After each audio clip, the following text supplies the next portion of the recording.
better themselves, it means that they feel like they have more to offer. So for you to be here, it means you believe in yourself and you think that you have more to offer. So I'll just do a brief introduction about myself, and then I will start the brief. I wouldn't call it a training.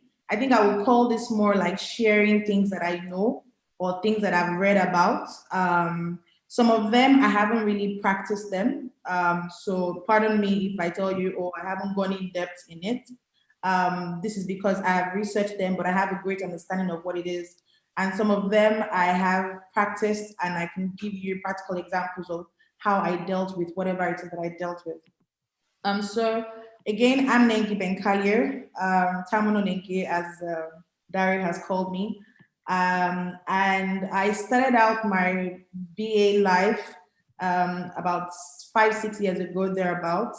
But I've transitioned from business analysis to solutions architect, and now currently a product manager slash product lead.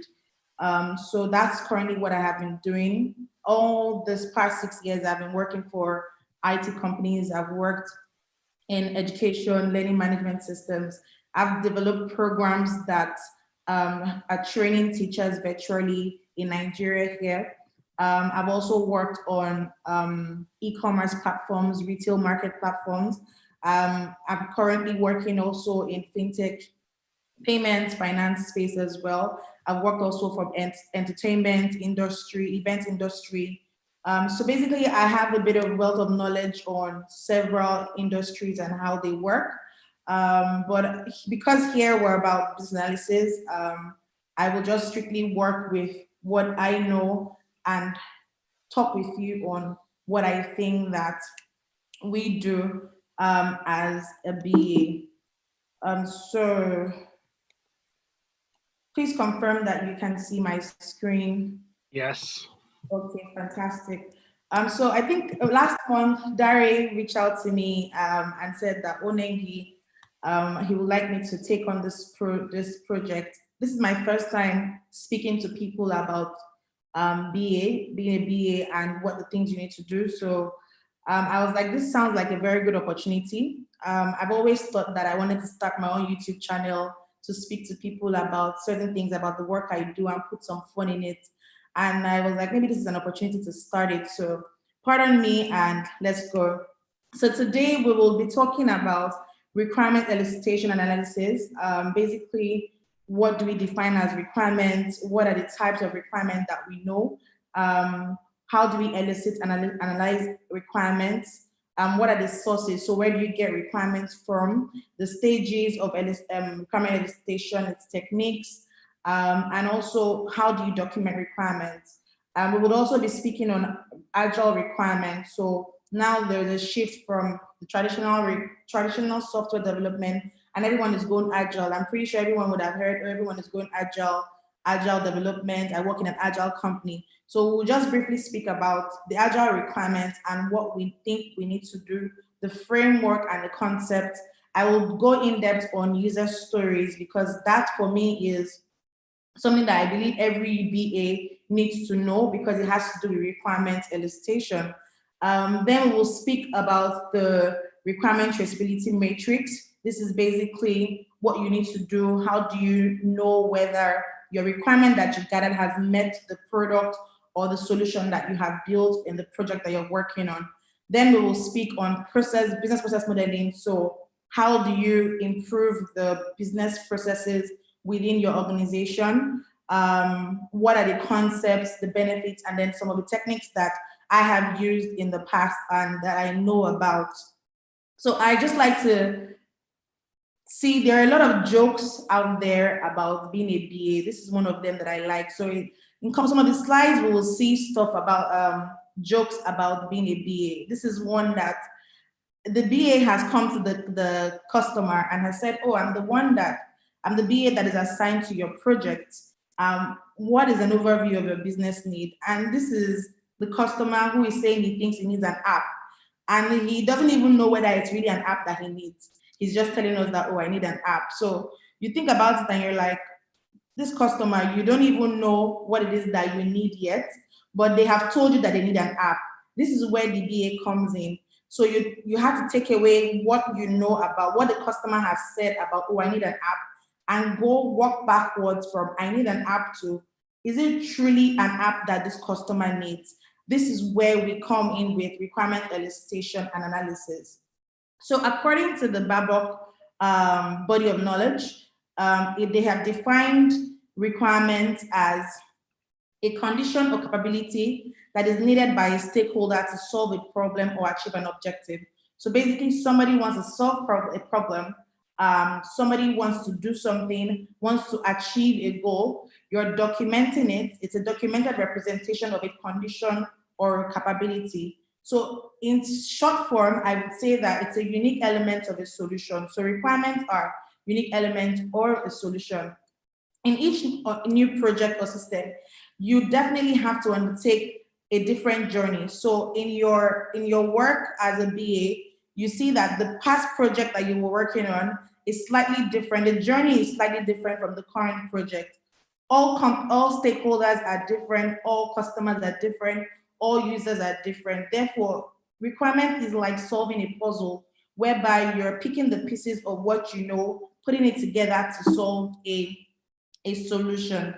What are the different requirement types? If you look out there on the internet, you see different things, but I felt that this requirement type spoke more to me, where we see that there are business requirements in a way where you're trying to describe why a project is needed and how the company will benefit from it. Everyone needs to understand that, because every project or product or solution you're trying to build has a business requirement attached to it. What that means is the company is trying to achieve a goal. They want to benefit from something from it. So there are business requirements saying, why do I want this certain thing? Why do I want to do this? Then there are stakeholder requirements who are really trying to capture the needs and expectations of their stakeholders. Then you have solution requirement. This is more from a technical point of view, that's describing the functional and the non-functional requirements. I believe that I've heard that some of you here on the call are currently practicing BAs. Some people are new. So you should understand what functional requirements and non-functional requirements are. Functional requirements, they are just describing entirely what you think the system should do. So a system should be able to accept data, or a system should be able to allow users log in. That's the functional requirement. But then you have non-functional requirement that is describing more like from a performance point of view and efficiency point of view. If there are policies around it, that's around the non-functional requirement. So what do I want this system to do?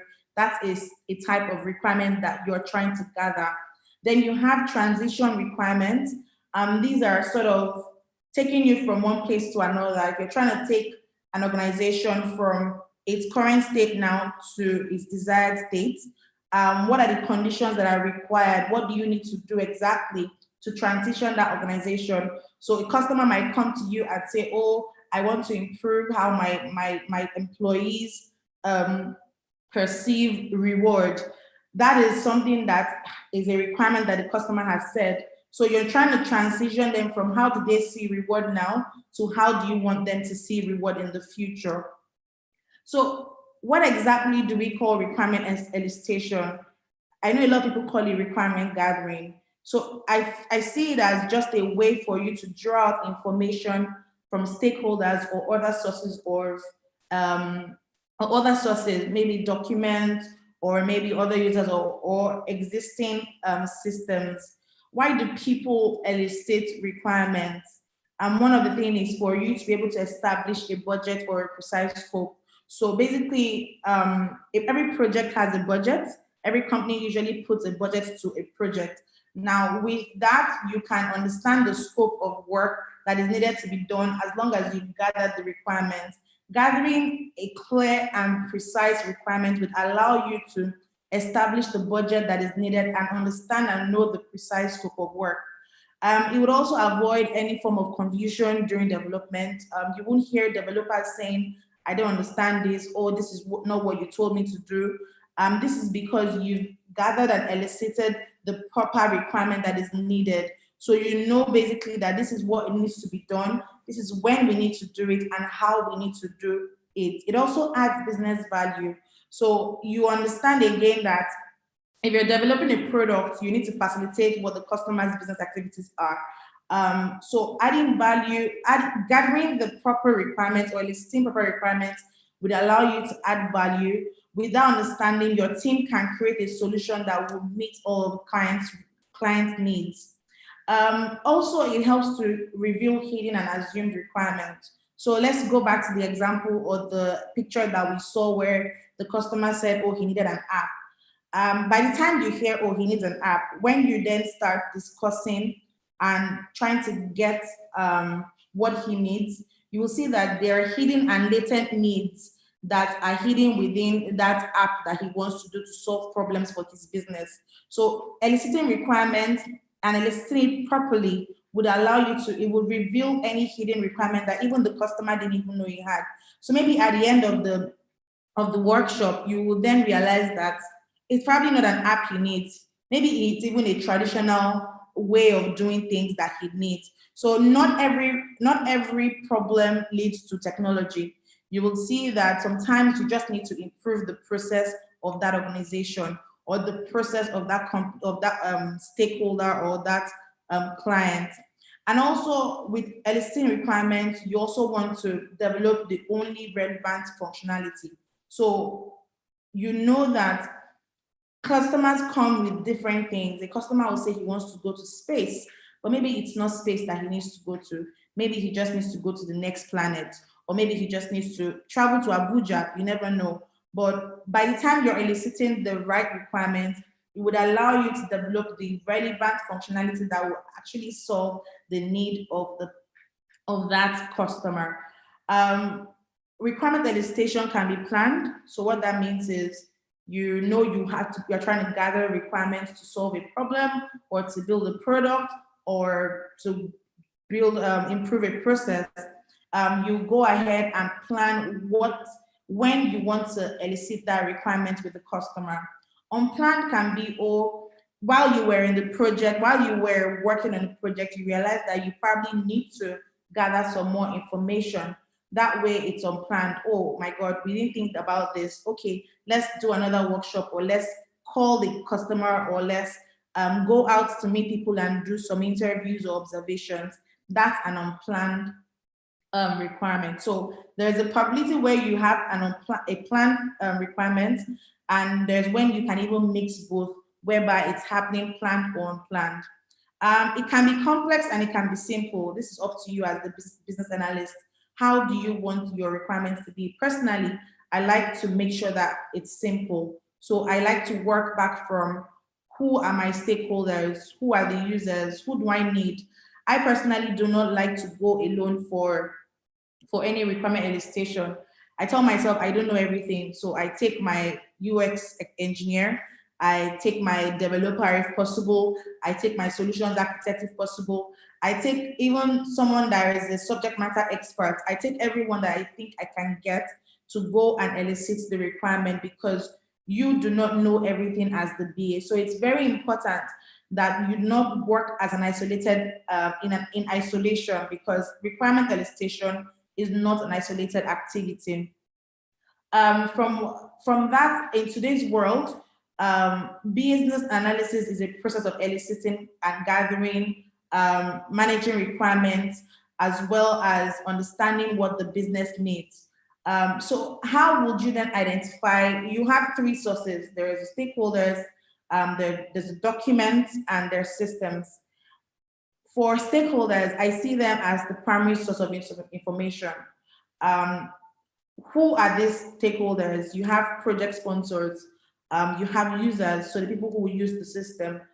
You even have other stakeholders who know more about things that you do not know. So they can be subject matter experts, they can even be an engineering person, they can be a technical person that is way ahead of you.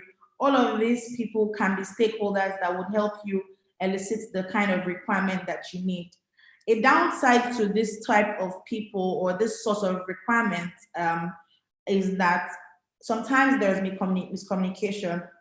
I had a project that I was doing earlier in the year, and the customer or the client had explained to me that everyone that I had in the room were all the stakeholders that I needed. And so I said, okay, if you say so. So we started the requirement elicitation, and we documented all the requirements that we needed. Now, while building the project or the product, I realized that all of the people in that room were not everyone that I actually needed when I was eliciting requirements. So it's very important that you are able to identify who your stakeholders are. It's also important that all of your stakeholders are aligned with whatever it is that you want to do. A second source are documents. These are like secondary sources. So you do research about maybe the industry that you're trying to work on, or about the project you're trying to work on. You might have case studies, people that have done this project before you. You can also have maybe prior requirement documents. So you need to go back to look at them to know exactly what you're doing. Cases like this are maybe when you're maybe when you're new to a project, and being new to a project, you are trying to understand what has been done before. So you need to understand the prior requirement documents. Sometimes they can be wrong, maybe because things are not up to date, or they're outdated, and maybe the person didn't document it properly, or the case studies do not speak directly to what it is that you're trying to do. And the third type of requirement source is our systems. These just give you an understanding of the current realities. So if you have similar systems or earlier version projects, you can look at them to sort of gather what has been done to help you. The bad side of this is that, excuse me, it can be time consuming and a lot of work is involved. There are different stages of elicitation. The first stage for me, I see, is you need to be able to prepare for your elicitation. So you have to understand the elicitation scope. Doing research, identifying your stakeholders, what are their roles, what's their location. If you're trying to plan for that elicitation, you need to know the location. I had a project that I was working on then in Abuja, and all my stakeholders were not in Abuja. Some were in Warri, some were in Benin, some were in Lagos. I had to plan the budget. I had to plan, oh, who am I speaking with? I had to plan my time. So you need to ensure that you prepare and understand the scope of what you're trying to do, so you don't stray away from your intended scope. Also, you need to select the type of elicitation technique that you want to work with. In your past, or if you're new, you need to understand, okay, if this is the kind of project I'm doing, what's the best technique that I need to use? Do I need to do an interview? You need to understand, or do I need to just do surveys? So basically understanding this, it will help you to prepare ahead and be able to know exactly the right technique that would solve the requirement that you need to gather. Also setting up your logistics and preparing supporting materials. So understanding, like I said before, you have to plan ahead. If you need to fly, if you need to meet people, if you need to buy things, you need to prepare all of that ahead of time. As well as, it's very important to prepare the stakeholders. Yes, they're unplanned requirements, but again, sorry, does someone have a question?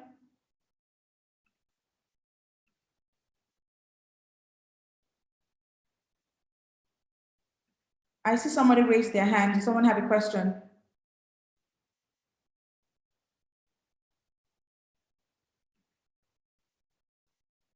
Hello, can you hear me?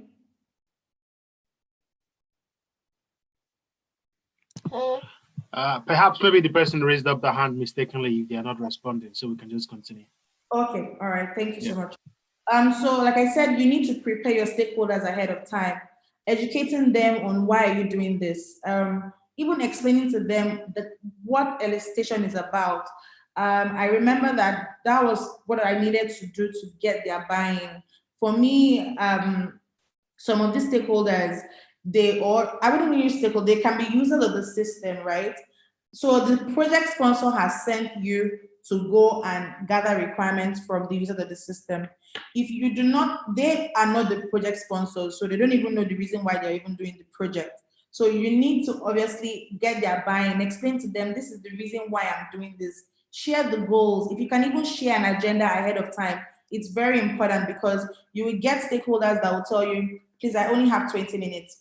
And it means that you should have told them those things, what they need to do ahead of time. Sometimes what I do is I even send them if I'm doing like an interview, I send out my interview questions and ask them to even pre-fill some of the answers, so that by the time they meet with me, they will sort of already understand whatever it is that they're trying to do. Now you're now trying to conduct the elicitation. So basically, the different types that are for conducting, you have collaborative, where you're trying to gather different users together, you're trying to gather different stakeholders and doing what it is that they need to do. You're also having the research type of elicitation. So you're going into and doing research, secondary research. There's also experiment. Experiment means that maybe you don't even, you're seeing the different things that has happened, and you're going out to experiment those kind of things that you feel that, oh, maybe this is what I need. Then you need to also guide the elicitation activity.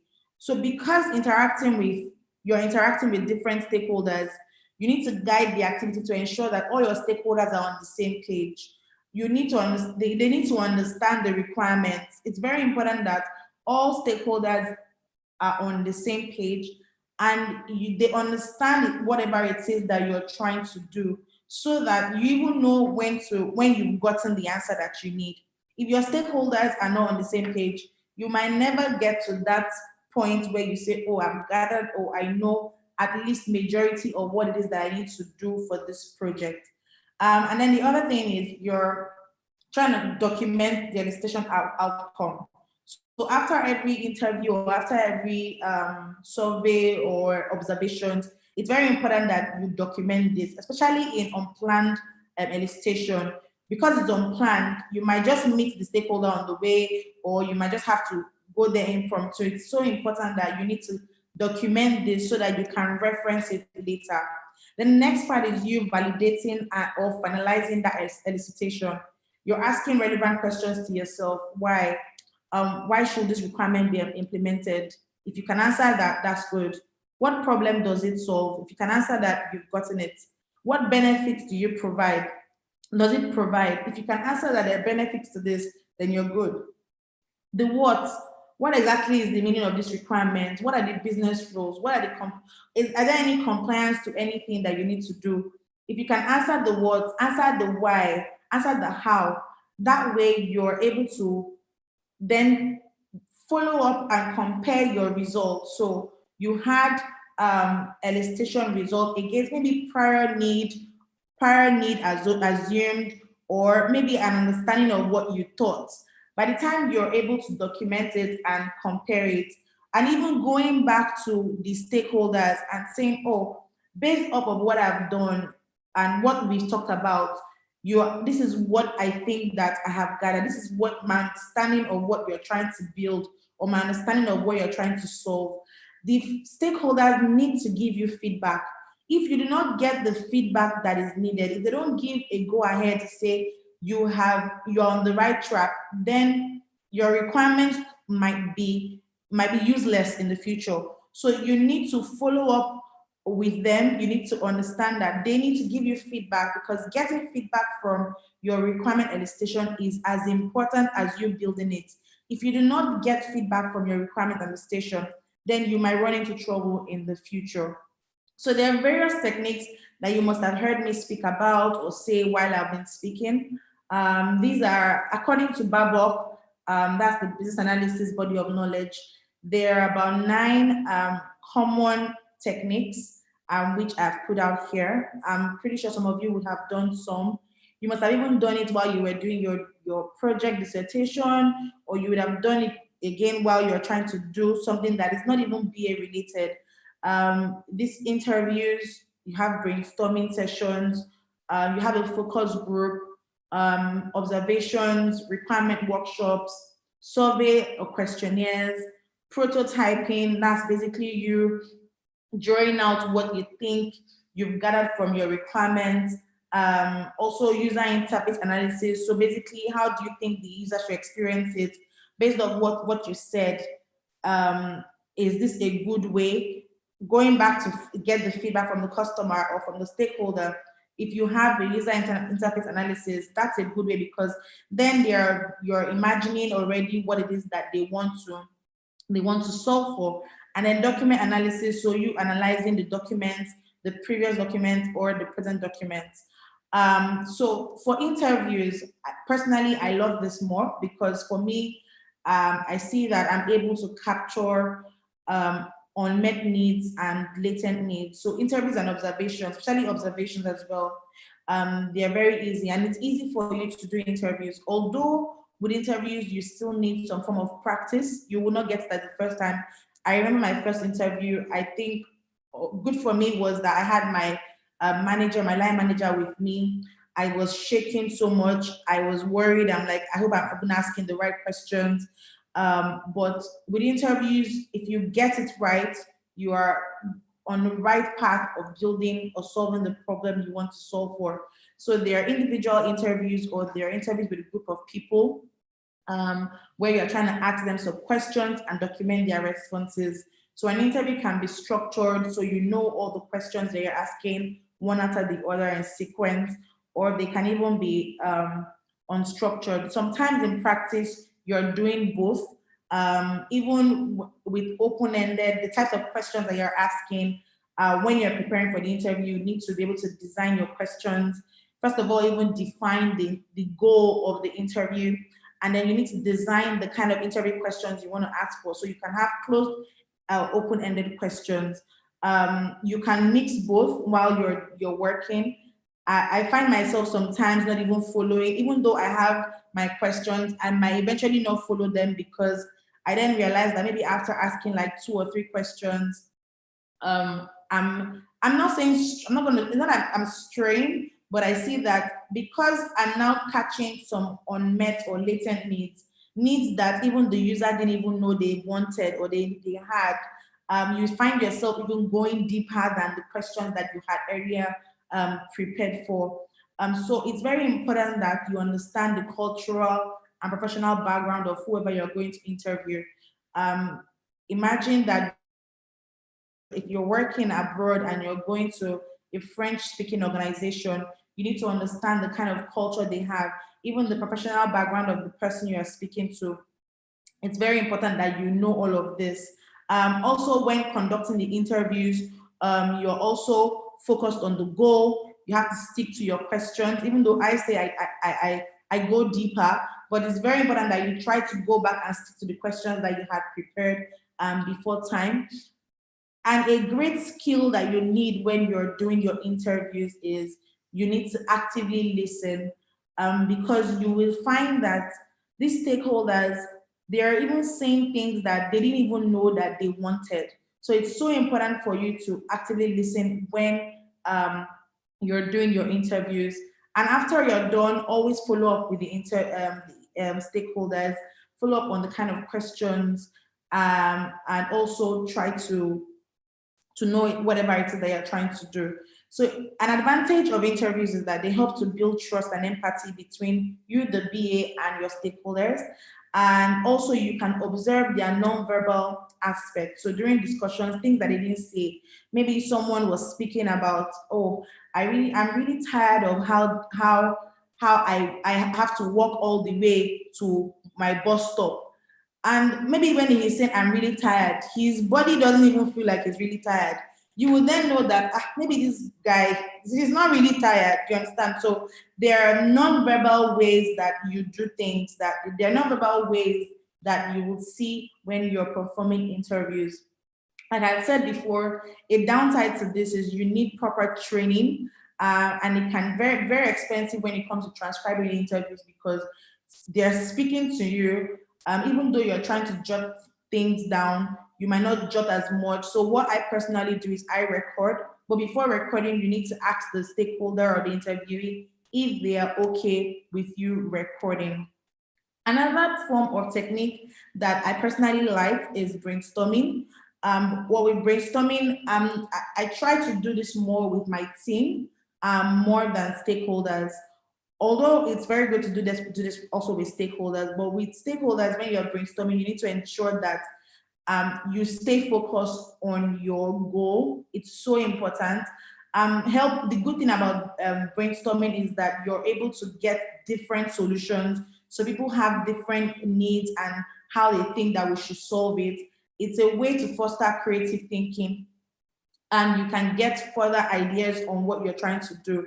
Now, ensure that you put a time limit to whatever it is that you're doing with brainstorming, because there are a group of people that you're speaking with and everyone is saying different things that they think they need. It can go beyond the time that you had set, and eventually you might not even achieve the goal that you wanted. So it's so important to focus and establish criteria for evaluating the ideas that you need. During this session, you need to defer from judgments. It's very easy to tell somebody, no, that's not the answer. Or you just see stakeholders telling themselves, please keep quiet, you're not saying the right thing. It's so important that they understand, as well as stakeholders, that everyone is right, nobody is wrong when you're brainstorming. Also, you need to visually record the ideas. So use sticky notes, put them on a paper on the wall, just to be able to get the ideas, and that way you can even eliminate ideas faster. And do not limit the number of ideas. So if people are saying different things, don't say, oh, we've gotten to the number that we need. Never limit your ideas. And like I had said, the good thing is that you're able to get many ideas within a short period of time. But again, it is dependent on the creativity and willingness of your participants. So if your stakeholders are not willing to participate, it's so hard for you to get this. This is another funny picture that this is another really funny. This guy is literally in heaven, and they're asking him that, have you done anything courageous? And he's saying yes. In my requirements meeting, I told my senior executive that his needs were not aligned with the corporate goals. This is back to brainstorming. And he finds himself in heaven because, oh my God, he was killed by the fact that he didn't align with his senior executive. So another one is surveys. Surveys are usually practiced when you're trying to get large number of responses from people. There are different tools out there. You have SurveyMonkey, you have Google Forms, you have Data Beaver, Use Forms. These are different tools that can allow you to gather surveys. You can go out online and check for them.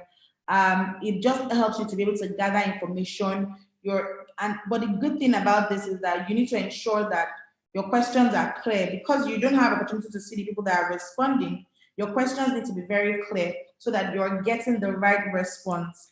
Also, you need to understand the need and understand if there are any policies behind the surveys, if there are urgency in obtaining results. You need to ensure that when you're sending this out, you're putting it out there during your surveys. And then when you're documenting, you're collecting these results and analyzing them. So it's pretty easy to use tools out there, because that way, if your questions are simple, you are able to also analyze. However, if you're using open-ended questions that you tell them to fill information, it's a bit difficult to analyze that, but it's still not as bad as interviews. So what then do I see as processes for requirement analysis? Now we've talked about you discovering requirements, interacting with the stakeholders. After you've done this, what do you now do? You need to be able to classify and organize this information. So classifying it whereby you're putting them in a form that you're decomposing it into sub-components. You're putting together all your thoughts in a note. You don't want to miss out on anything. You're grouping these requirements and organizing them in clusters. That way, you know, okay, the ideas that are duplicates or the requirements that are duplicates, you can be able to eliminate those ones. Then the next thing is you're trying to prioritize and negotiate on requirements. So when you go back to your stakeholders trying to get feedback, you on your end, you can prioritize those requirements whereby you say, okay, I think this should come before this. I think this is more important. But you can never do this without the stakeholders, because it is at that point that the stakeholder will tell you whether this comes before a requirement comes before another. However, it's important that you need to guide them as well, because sometimes a stakeholder, a user or a stakeholder might think that one requirement is more important than the other. So you need to make them see the need and see the reason why exactly a requirement has of higher priority than another requirement. So negotiating this requirement is so important, because with negotiations, you're now able to create a scope. You and your project managers are able to create a scope of building that particular system. And then for the requirement specification, this is now where you're documenting it into the user requirements or the system requirements. Also the functional and non-functional requirements, you're able to expand it for your engineers and your team. In documenting requirements, there are different ways. One thing about it is that the stakeholder input is not a requirement. You do not see that as a requirement. You don't see a stakeholder input as a solution, because they, for stakeholders, they are just pretty much crying out their problems to you. You are the one that will then sit down and understand and analyze what you think that problem is, and it becomes a requirement. So take, for example, I'm tired of working of writing on a paper. So what that means is, I'm tired of writing on a paper is not a requirement. It's just a need. You then need to find a way to turn that need or turn that problem into a requirement that will solve that problem. Also, the stakeholder input is not the best interest of the organization. What does that mean? Because every stakeholder will be selfish. They will always want whatever it is that they need for themselves. I'm tired of writing on a paper. Maybe my organization will work better if people write on paper rather than write on a computer. But because he says he is tired, you don't necessarily have to take his word for it. So because you are gathering different requirements from different people, you're putting together and understanding what is the common need and the common problem that we're seeing across board that will solve the problem that is for that organization or for the industry or for a group of people.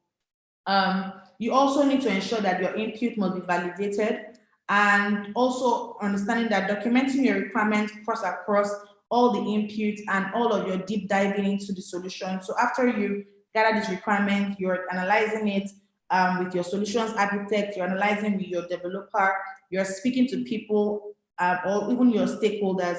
Documentation is a process. It doesn't happen at once. It happens as a process. So there are inputs and then you have outputs. So a problem statement from a stakeholder is an input. Product suggestions, oh, I think we should build an app. I think we should build a website. I think we should do a USSD function. These are all inputs. Having a current state description, oh, this is what we do now, is also an input. Stakeholder preferences are all inputs. At the time when you're trying to analyze all of these things and you're documenting them, it's that time that it's now the outputs are now, oh, you're coming up with a business requirement, you're coming up with functional and non-functional requirements, you're coming up with user experience requirements, a use case to show how the actors are interacting with the system. You're coming up with a prototype that you can go and show for, oh, this is an experience. This is how an experience map is going to look like. You're coming up with different diagrams just to show that I understand your problem and this is how I see that you will solve them. So all of these outputs are, oh, I understand everything you said and this is what I think it would be. I don't know if we want to ask questions now concerning the first part, or we want to wait till the end. Does anybody have any questions? Dari, please, can you check if there are questions on the chat, or we should go ahead? Hello, good evening. Hi, good evening. Yeah, well done. You have really dealt with many practical aspects of business analysis, Thank you. referring me back to practical ways of doing them. But I have a question. It's Okay. on is transition requirement the same as structural requirement? Not really, because structural requirements is just basically you structuring how you think it works. So they're all processes. Like I explained, all of this, there are different types of requirements. You say, even people can even say functional requirement is a type, right? So transitioning requirement is you just showing, oh, this is the current state and this is how I'm taking you to the next stage. You can say that the structural requirement might be part of the transition requirement. However, all of these things are just, so for me, I embody all the types of requirements as one because it depends on the project you're trying to do. So if you're trying to work on a business process, how to take an organization from one point to another, um, you are probably trying to work with, okay, are there any structures in place? So what are the structures that you need to do? So basically, you are taking one thing one after the other, which is structure. Transitioning, I'm saying, oh, I'm taking you from, sorry, just give me a minute. Okay. Okay, the light normally goes off, sorry. So the transitioning is, I'm taking you from one place to another. So the actions that you need to be taking to transfer an organization from its current state. So what do you need to do to transfer somebody from this place to its desired state? So sometimes this is usually maybe if you're trying to consult for an organization, right? They are trying to consult for an organization and they call you in to say, oh, this is our problem. Like I said, maybe the example I gave was, oh, they say we're trying to see how we can better reward our staff. So you start asking on, okay, what do you currently do now? What are the things that you're doing? What are the actions that you take now? Then you can start asking different questions. So in when they've said we want to transition, we want to better reward our staff, you've gotten the problem, but you now need to meet different employees within the organization. These are the people that you will speak with. And then you will now know the actions that the company needs to take to transition and take them from one place to another. In that requirement, you might have structures that they need to put, they need to put in place. That way you're trying to now gather the structures together. So everything can be intertwined, but however, you just need to get to a goal. I don't know if that answers your question. Absolutely. Thank you. Okay. Are there any other questions?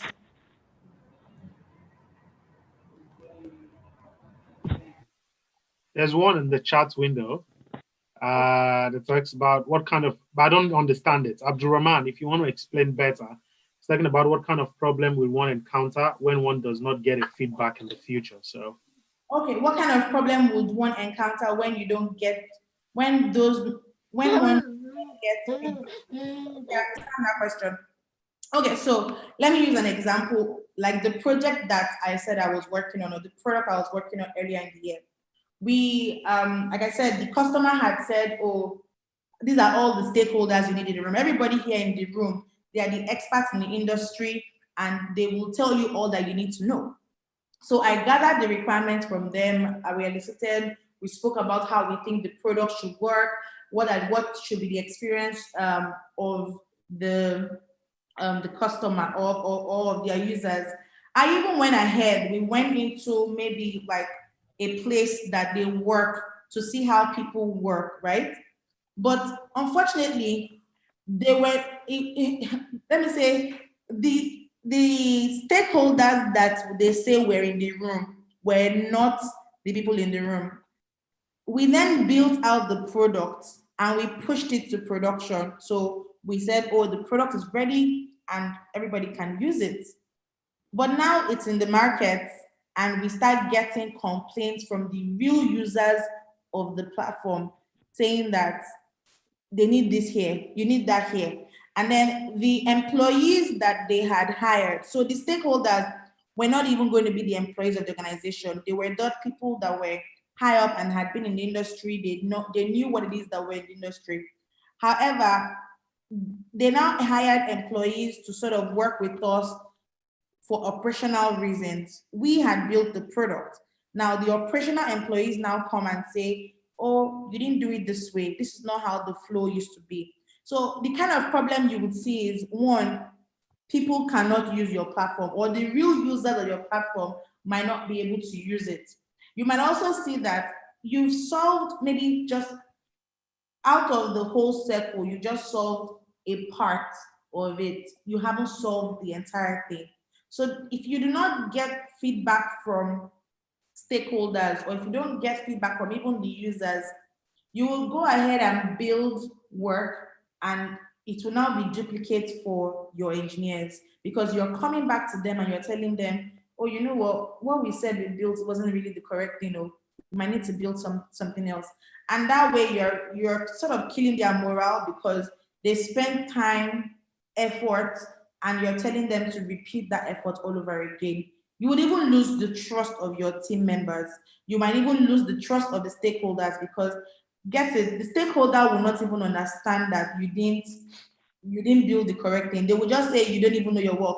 That's basically how it's going to be. So it's very important that what has happened, and there are things out there that they say you need to build an MVP, so a minimum viable product, or you do pilot testing.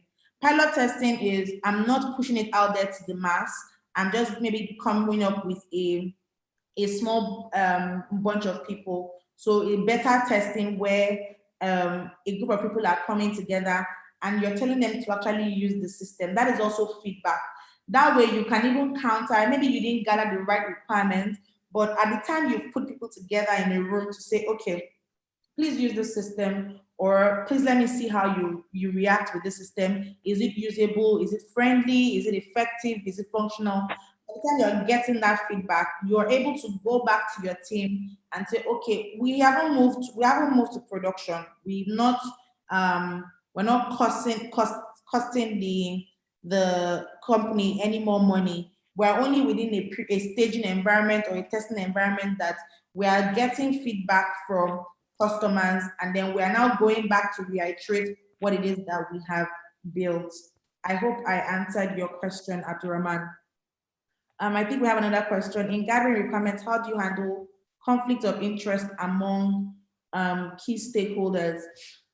So for me, one of the things I do is I keep writing the goal of what it is that we're trying to do.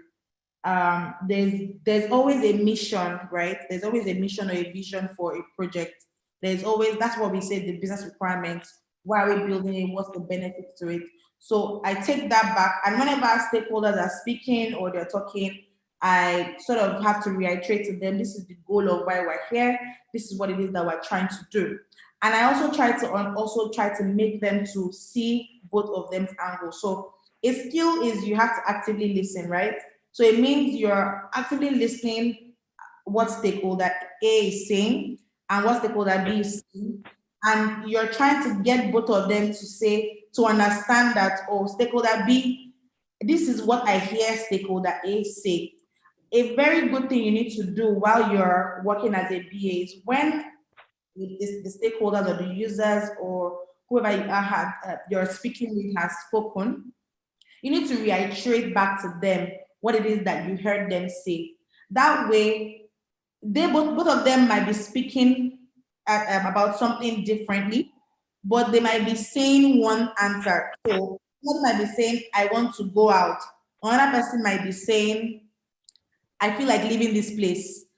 They are probably saying the same thing, but they're just saying it in two different ways. So it's very important that you understand what all your stakeholders are saying and try to make them understand it from the goal. This is what we're trying to do. This is what I hear you say we're trying to do. Stakeholder B, this is what I hear stakeholder A say. And both of them will also be able to be on the same page. Another thing is, for every stakeholders, there are always project sponsors, or there are always people that are ahead of them. It's important that if you cannot also handle that conflict of interest, you sort of need to allow your project sponsor step in. So if, for example, you're building a project for your organization and your CEO is a project sponsor, if if two different people in the department don't agree, it's very important that if you try your best and it can't happen, bring in your CEO to sort of also see the need. And there will always be a way where everyone needs to also be on the same page. Bolua Tife, I hope I answered your question correctly as well. Are there any other questions so we can move on? I think we have like an hour and 4 minutes left.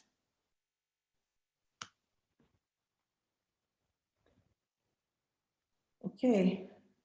How about a situation where you as the business analyst realize that the solution the key stakeholders want will not actually work for the business based on the information derived from gathering requirements, and the key stakeholders insist they want that particular solution?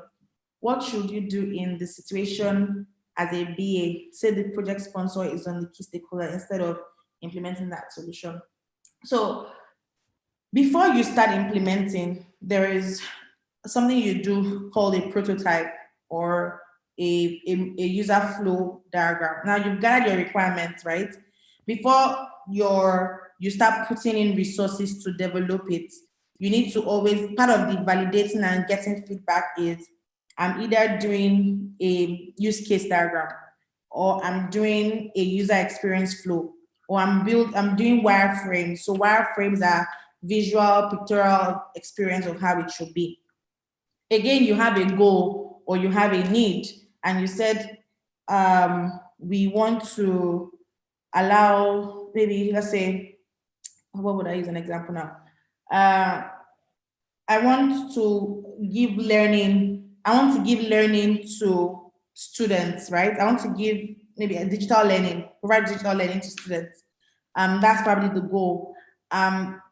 Before your developers start building whatever it is that you think they need to build, you need to show them the experience. So some form of effort will be put in place, either from your part where you're doing wireframes, or you have a UX team. Currently in my company, we have UX teams, and we do something called a prototype or a pilot, right? Where we're trying to validate the solution, right? We have an understand phase. Understanding phase is the requirement phase. And we have the solve phase. The solve phase is where I'm trying to validate the solution. So I take the Figma screen or the user experience screen or the wireframe screen, and we take it back to the stakeholder to say, is this what it is that you are trying to solve? Because it's not every time that you as a BA will be on, you might think that what they need is not what it is that they need. But you show them, this is what I think, this is what I've heard us say. You cannot leave a requirement workshop without you agreeing and itemizing the things that you need to do. If you've agreed and itemized, you need to go back and now validate this by showing them some form of prototype or wireframe or process flow that then shows the sequence or the experience or the step-by-step activity that would happen. Once that has been shown, it's now up to the project sponsor or the stakeholder to say, yeah, I think this is what we need, or oh no, that's not what we need. So it's very important that you show them something. It's not just about documentation. Now everyone has passed requirements documentation phase because documentation is still just words. Now people need to experience things because that's the only way that you're actually validating that what you say you want to do is what you're doing. So it's very important that you go back with some form of people get things better when they experience it. So if you go back with that form of service experience flow that they can see, you don't want to maybe waste too much effort on building a user a properly documented interface screen. So you can do something on Sketch, you can sketch on paper. It's important for BAs to have that skill of sketching because as you're documenting the requirement, you're having a pictorial understanding of what you think that flow should be or what the experience should be. So take that flow back and show the feedback to the customer for them to agree. Yes, so I think, I don't know if I should answer more questions on this or we move on to Agile requirements. Okay, you're welcome, Bolu. Okay, so we will go back to, we will move forward now to agile requirements. Agile. This is another funny one. I wouldn't waste too much time here because we don't have so much time. So agile, right? Again, is just a new way of building softwares. We have the traditional software or traditional project development, and we have had agile project development. So traditional is the water flow where you're doing everything in sequence, and that usually happens when you're working on a very large project. Now with agile, it's more like you're reiterating and you're moving fast and you're going in a certain way. Also with agile, it's a good way to get, agile is the best way to get feedback, to know what device it is that you're doing. There's something called the Agile Manifesto. It was done by a couple of people who thought that, oh, this is the best way for us to now, engineers who thought that this is the best way for us to build software development. The Agile Manifesto is a statement of how we value the execution of projects. So people realize that there are problems in software projects, and they just figured that, is there a better way for us to build it? Is there a better way for us to maintain quality? So it emphasizes on speed, and also it's maintaining control. So now you realize that, oh, there are a lot of competition out there. There is the market is saturated, but you're trying to build a product. So what's the best way that I can quickly bring out a product to the market, and at the same time I'm maintaining quality and control? That's what agile is. And there's the traditional project values versus agile project values. So people in the traditional slash water project values, they value processes over and tools over individuals and interactions. But right now, we are going from the agile way to the traditional way. So agile values individuals and interactions over processes and tools. It's not that processes are not helpful, but we will rather focus on getting the interaction right.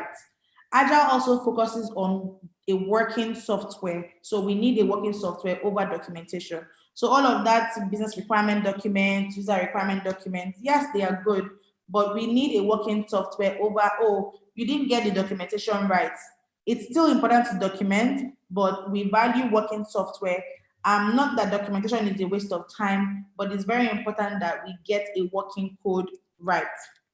Agile also values customer collaboration over advanced negotiation. So what that means is that we're valuing our customers over negotiating, which is to say customers are very important, and they may have some changes, they may have things that need to change. So it's important that we are collaborating with them to understand what their needs are. And this is much more better than negotiating. So in the waterfall or in the traditional way, you will negotiate the prioritization of requirements, right? Oh, I give you this over this. But it's very important that in Agile, you are collaborating more with your customers because they are the people who would use it. So collaborate with them, understand what their needs are. They will have changes even while you're working in the project. There will be changes, but it's important that you collaborate with them over any negotiation. The next one is it's in Agile, we respond to change more over following a plan. Following a plan is okay, yes, but we would rather be responsive to a change than having a plan in advance.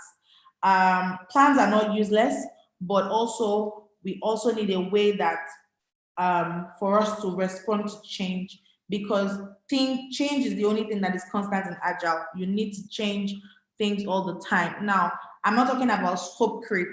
I'm not talking about gold plating. I'm saying that it's just important that you are open to change and responsive to change over following a certain documentation plan. And there are principles behind the Agile Manifesto. If you go online, you will be able to, you will see it there. I'll just pick a couple of them.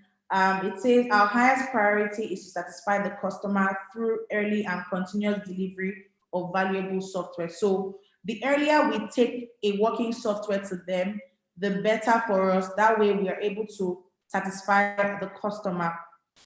It is important for us to welcome a changing requirements, even late in development. So Agile welcomes changing requirements, even when you've gone very far, because you don't want to build your product completely and you now realize that what you've built is not good enough for the market. So it's important for you to welcome changing requirements. Also, it's important to deliver a working software frequently, from having to build something for like 4 months.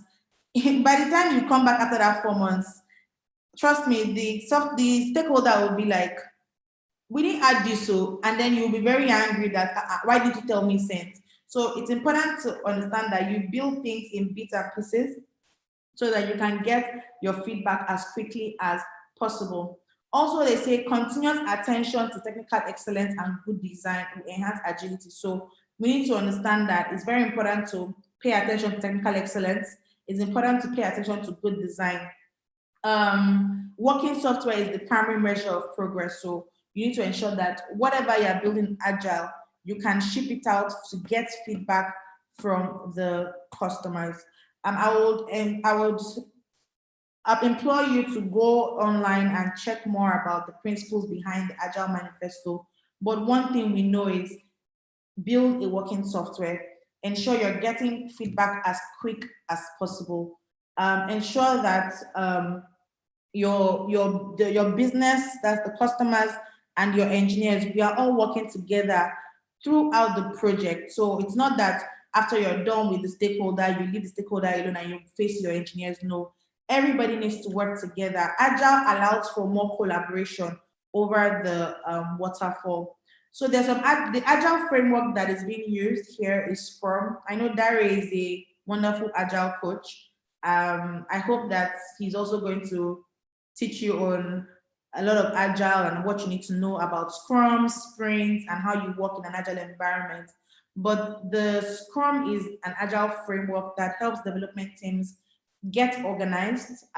They're able to iterate and continuously improve on the project that they're working on. So with Scrum, you're building them in iteration.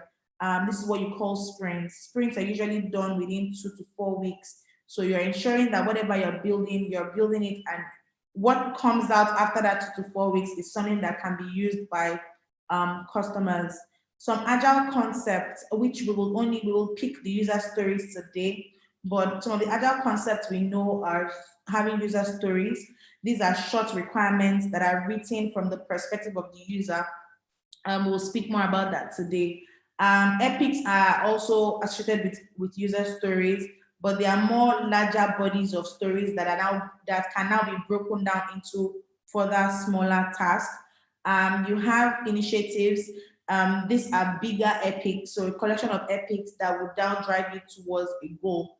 Now, story mapping is you just arranging your user stories in a way that you can then see the entire experience. So whatever you're building, you've written all of your stories, and now you are just arranging them and prioritizing them to be able to see what the visual service experience will be. So if we know that we're building different modules, different user stories, we put them together and say, okay, now I see the holistic picture of what this project or product will be. Now for backlogs are used in sprints. This is when you're just putting things in your to-do and you're saying, okay, it's a tool that will help to keep track of the things that you need to do within your team. What then is a user story? Agile is becoming very popular now. And then you have user stories. This is just a simple description of user stories are sort of like I wouldn't say it's a replacement, but a replacement of requirements, basically. It's still requirements, but now user story is a way of you documenting your requirements. So you're seeing it and you're writing that function from the aspect of the user. It is also, for me, I see it as a way where my team members, my engineers, they will sort of understand. Now, whenever I'm speaking to my engineers and I'm saying, oh, I think we need to do this, the next thing they'll tell me is, Nengi, please write it in the user story because that's the only way I understand. Even though they know what to do, they'll tell me, please write this in the user story so that I can understand whatever it is you're trying to do. The beauty about user stories is it's not done until you speak about it. So you are writing user stories all through the project.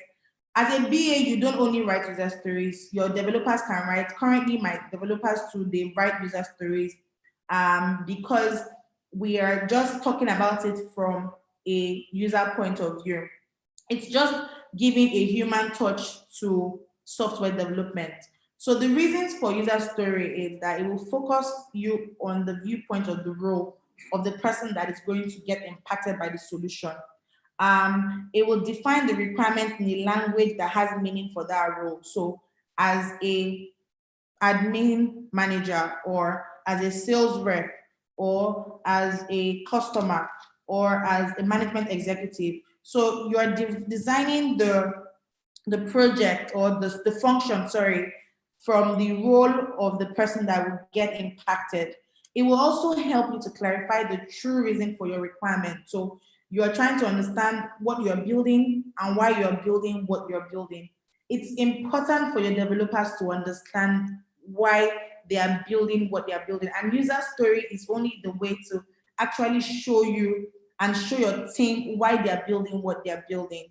It helps to define high-level requirements without you going too deep into the low requirements too early.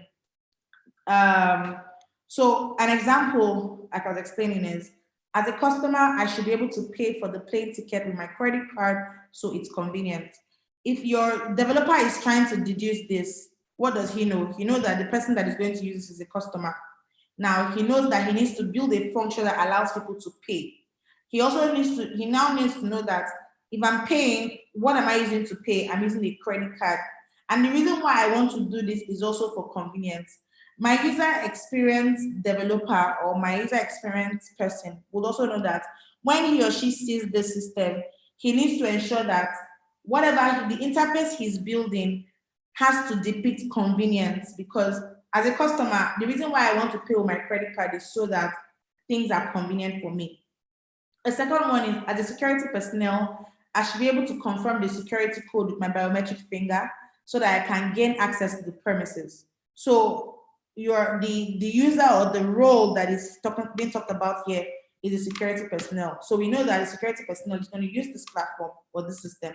Now, what does the person want to do? The person wants to be able to, after I've maybe entered the security code, I should be able to confirm. Confirm means that I'm probably doing it again. And he was saying that he should build a biometric finger functionality. So it means that that system needs to have access to biometric finger. The reason is so that the person can gain access to the premise. So writing user stories, what I've explained as a customer, I want to be able to pay with plane tickets is you're saying as an actor or as a person or as a type of user, I want to be able to perform a function. I want to be able to reach some kind of goal so that I can see or view a business reason, or I can get a business reason, or so that I can do something, or I can get something out of it. So it's important that you understand that with user stories, you have an actor, you have the function that the person is trying to do, and there is a reason behind that function. So that's how you write user stories. There are keys to a good user story. This is an acronym that was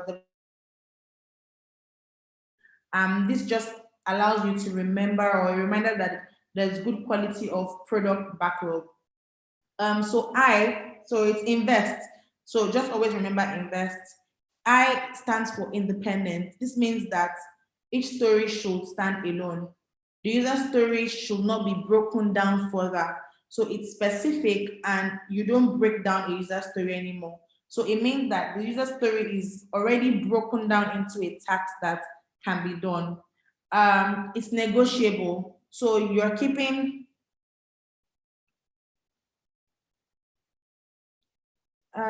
Dari, would there be a way to share my slides afterwards? Yes, please. Okay, I will send it. I'll send it to you. Okay, so negotiable. So you're keeping the story as nimble, as small as possible on just before implementation. You're making sure that the user story can be evolved, you can polish it. Don't think that, oh, because you've just done it, you've written it once, you can't renegotiate it. Remember that I said that user stories, even when you've written it, they need to be explained by your team members so that in sprint, before your developers start working, there's something called sprint planning. Sprint planning is where you're discussing the user stories that have been written by you as the BA, or your product owner or the product manager has written that user story. So just know that it's open to negotiation. You might think that what you've written, so let's go back to that example that I said that the customer wants to pay with credit card. Maybe I felt that that user story was good enough. But by the time I'm speaking with the engineers who are the ones that are building it technically, they might say, oh, Nengi, I don't think this is how it should be written. I think we should write it in another kind of way. So understand that user stories are negotiable. It's also valuable. So they define the features and functions that deliver the value to the business. Every user story must deliver value. Every user story is helping you to meet the certain goal that you need to meet. Estimable, so literally you know an approximation of how long it should take. Now, because of how clear you write your user stories, you are allowed to ask your developers, how long do you think this user story will last?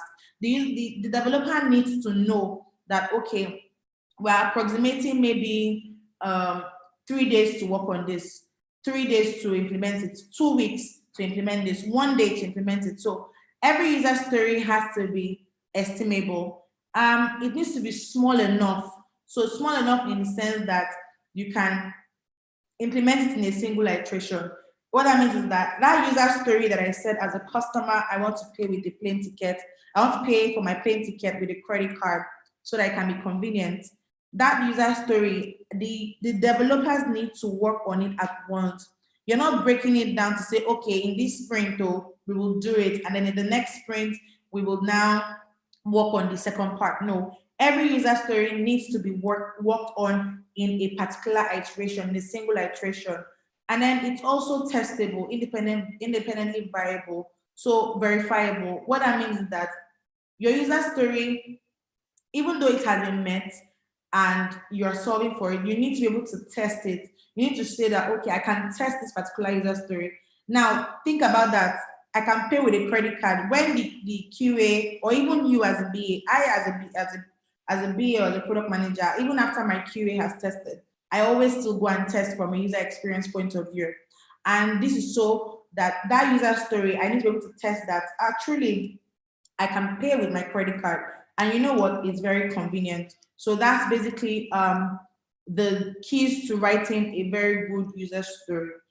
Acceptance criteria now, it's just details of what must be done for you to complete that user story and to confirm that it's working. As a BA, it is your responsibility to break down user stories into acceptance criteria for your developers to understand. That way, a solution can be designed for, and when it has been implemented, the acceptance criteria would allow you to test that that user story has been confirmed. So you can have many acceptance criteria to one user story. So let's use this example that I have here. As a customer, I want to be able to reset my password so that I can gain access to the website. As a customer, it means that as a customer, there's a possibility that I will forget my password. So I want to be able to reset it so that I can gain access to that website. Now, what are the different acceptance criteria here? You are the person that will write it. You are writing it in a very simple language for your developers to understand, right? It's very important for you to add this acceptance criteria so that you can get them to think through how the feature or the piece of functionality will work from that user experience. It's important for you to have this acceptance criteria written in a clear manner to remove any ambiguity from the requirements. And also the acceptance criteria will be able to form how you can test, right? You are testing to ensure that that functionality is working and is complete. So the acceptance criteria that I have put here is customer can indicate on the website that they want to reset their password. So as I'm going through this acceptance criteria, try to be imagining it from a visual point of view. And please come tell me whether I maybe missed out on any step or whether everything seems good. So I wrote this myself. I'm trying to reset my password as a customer, right? So customer can indicate on the website that they want to reset their password. The customer is asked to enter the valid email address. If the email address is not valid, customer is informed your email address is not valid or wrong email address, whatever the response will be. If the email address is valid, the customer is prompted to check their email address, their email. Then the customer will receive a link to reset their password. The customer is directed to the website to reset the password when he or she clicks the link, and the customer confirms new password. So this is an acceptance criteria it's kind of like a description of a flow on how you think that particular user story should work. Now, the developer knows, oh, I'm building a reset password functionality. But I have also told him when I'm testing, even for the QA, I've told them when you are testing this user story, these are the things that you're checking. This is what I would say is a criteria that is accepted before this user story is actually complete. The person should be able to indicate that he has forgotten his password. So I want to reset my password. So you're either clicking the forgot password or reset password button. Now, the person is now shown an interface that allows him to enter his email. If I enter the wrong email, because that person is a user of the platform, reset password means that if I'm entering my email, it means that in the database, that system already has my email. So they know when I've written the wrong email or the right email. Also, if the email is right, it means that I will get a message that will say, oh, check your email to reset your password. Now, how I have done this experience is that I want the person to receive a link. There are some other people that would give it from a different experience where they will just tell you maybe there will be a system generated password that they will get. But I said I want them to receive the link and put the password that they actually want. So when I click on the link, I'm directed back to the website to input the password that I want, and I can confirm the password. So all of this now means that if the back end and the front end developer have worked on this, when the QA is testing, they are checking based on the acceptance criteria to say truly this user story is complete. So that brings us to the end of the second module, which is Agile requirements. I don't know if we want to take any questions now. If anyone has any question, I'm happy to take questions before we move to the next. Okay, Victoria, please go on. Good evening. Thank you very much. My question is, the user story, you said it has to be independent and it has to be small, right? So that you can do it in one sprint. Yes. What about in situations where like a user wants to do two things for the same reason? As the business analyst, you split the request of the user into two different user stories. That way, one it's small now. Like, can you split a user's request into two different user stories? What do you mean by user's request, if I may ask? Okay, so like in your example where the user wanted to be able to pay with card for convenience. Okay, so pay let me for go. flight. Okay, so this is a user story. As a customer, I should be able to pay for a plane ticket with my credit card. Off the top of my head, as a BA, I will put this under a module called payments, right? And that's probably an epic. An epic is users, a customer should be able to pay. That is an epic. Epic, as I explained before, are large bodies of story, right? So users should be able to pay, or as a user or as a customer, or customers should have a payments section, however you write it. Now, payment is now broken down in different ways. So imagine that your customer had said, oh, I want to be able to pay with Paystack, I want to be able to pay with credit card, I want to be able to pay with bank transfer. All of these things are different user stories, or they are different types and ways that you want the customer to pay. You will now say, so the user was speaking to you, your customer was saying, I want to be able to pay with bank transfer, I want to be able to pay with Paystack, I want to be able to pay with AOO, I want to be able to pay with credit card. So you have 4 different ways that he wants to pay. I want to be able to pay with entering the bank, going into the bank, right? So these are 4 different ways that you need to pay. Now, by the time you look at it, you now say the number of the work that is done to pay with card is likely to be different from the number of work to pay with bank transfer. It's likely to be different with the number of work that you pay with walking into the bank. Because remember, you're physically walking into the bank, but you might need to even come back and put some form of reference on the system to say that validates that you've paid. So that's the third type. Now, each of these types of ways of payment can be broken down into user stories. Credit card is one user story. It means that by the time the customer comes, the customer saying that, oh, I asked for credit card, I asked for AOO, I asked for Paystack, I asked for bank transfer, I asked for walking into the bank. Sorry, 5 ways of payments. You can now say, oh, you know what? I will now say, oh, hi Victoria. I would, in the first sprint, we would work with you being able to pay with credit card. What that means is that eventually the user can still pay, right? It just means that I just made you pay with credit card in the first sprint. In one sprint, okay. Because I see that paying with credit card is probably maybe the simplest way. I've prioritized, there's something called requirement prioritization or product prioritization. So you've prioritized that requirement and this is you speaking with your developers. Even though you as a BA might think that, oh, you think credit card might be faster, your developer might say, no, Victoria, I think that if I do bank transfer, it's better for me, it's easier. I don't know if you get my point.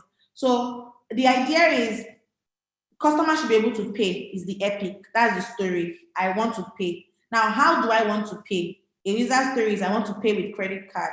In that iteration or in that sprint, I am now allowing you to pay with credit card. So that is already a working system because you said he should be able to pay and he can pay with a credit card. Now, if the user says he wants to pay with credit card and pay with bank transfer, and your team can work on paying in one sprint, why not? You do it in one sprint. But with Agile and with user stories, there's always the give and take, right? You're collaborating, you're changing things, and you're also ensuring that, oh, we're prioritizing. It's so important to prioritize what is more than the other.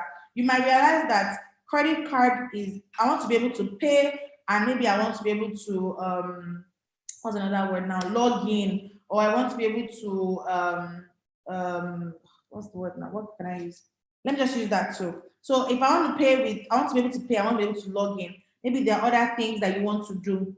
In prioritizing your team, because of your experience and the way and the things you know, you might even know that, okay, login is so easy to do. Like, I'm not even going to waste any time.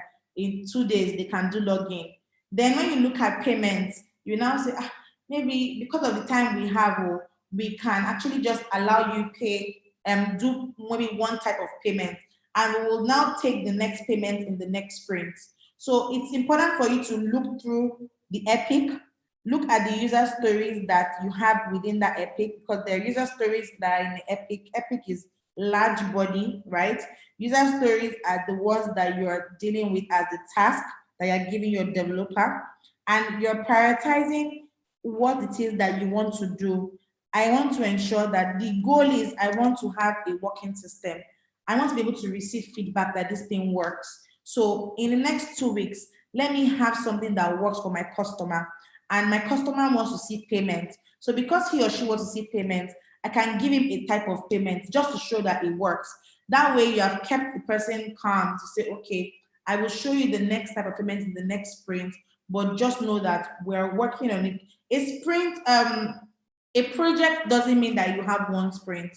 With a project, you can divide your project based on the timeline that has been given. You divide your project in sprints. So within a project, you can have 4 or 5 sprints. But in those sprints, it means that if at the end of every sprint, you have something that you can take back to the customer to say, let's do a user acceptance test. Check it out. Is it okay for you? Oh, yes, it's okay. Oh, no, Nengi or Victoria, I don't like the way you did this payment. It's not nice enough, or it's not simple enough. That way you can go back and it would even help you enhance how you want to pay with bank transfer and with the other types of payments. Does that make any sense?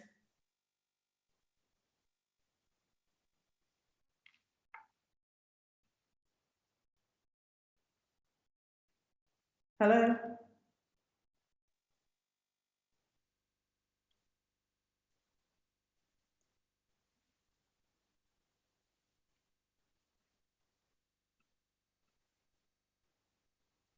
Okay, thank you. Okay, thank you so much. All right, so we'll go to the next module. It's requirement traceability matrix. So in every development cycle, right, we know the different phases. We have the gathering phase, the elicitation phase. We have the design phase. We have the development or the implementation phase. We have the testing phase, and we have where you're reviewing or going back again to start all over again. Now, in this software development cycle, there is testing, all right? And with testing, you are cross-checking that the requirements you have built is according to the acceptance criteria. As a BA, one way for you to ensure, so basically, how would you ensure that your requirements have been tested before they are shipped to production? It's so important that you need to check that, right? So one way that to ensure that the requirements have been met is tracing these requirements against test cases. So you've written your user stories and you're giving it to everybody, you're giving it to developers. At the same time, your QA, you have, so there's times where you might find yourself in a company. I've done that before. I found myself working as the BA, project manager, and the QA. So what that means is that I'm working on the time and the scope as a project manager. I'm also doing the requirements and documenting them as the BA. And I'm also writing test cases and testing. I've done all of that. Now, as one person, right? So you have, but in a company maybe where you work for larger companies where they've already divided all of these things, you have the QA. The QA has already written the test case or the test scenarios that they are going to use to test that the software meets the criteria or meets the requirements. The way that you can now trace your requirements against these test cases is what you're calling a requirement traceability matrix. So it's basically saying against the requirements and against the test case, what are the things that need to be done, right? You are showing which requirement is implemented by which test case, and there can be many test cases, and you are showing which test case is testing which requirement. That way, you're not missing out on anything. So a requirement traceability matrix, RTM, is a document or a worksheet that will show the relationship is many to many. And it contains all the requirements with its possible test case and test scenarios. Their current states, if they've passed or failed. So if you've run them as a test, as the QA has tested it, it will check if, oh, this requirement has passed or this requirement has failed.